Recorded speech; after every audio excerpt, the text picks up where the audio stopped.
To be honest with you, there's about 10 guys that do what I do in LA.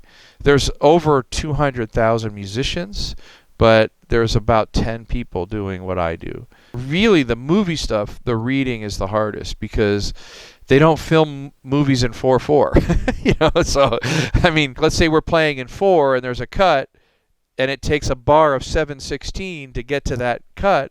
That's what it is. And then maybe the next part's in 9/8. And then there takes a bar of 5/16 to get out of that. And none of this is like Montevishnu cool odd times. This is all like, really quick reading stuff. A cue could be 5 seconds long or it could be 5 minutes long. It just depends on what's going on in the movie. And there could be anything from 20 cues to 100. It just depends on like the director, how much music they like. Like a Star Wars is like music, like top to bottom almost, like the whole time. I have some tricks to it, but you gotta do it a lot and feel confident about it.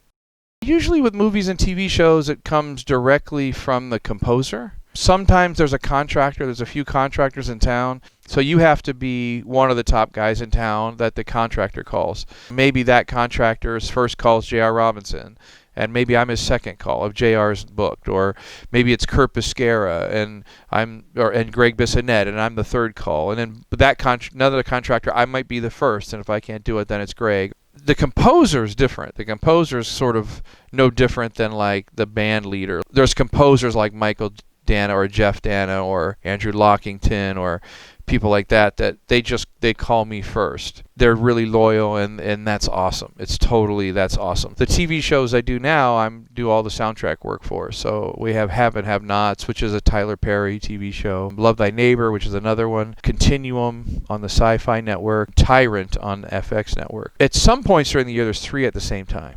I used to do about 30 albums a year, and now that's down.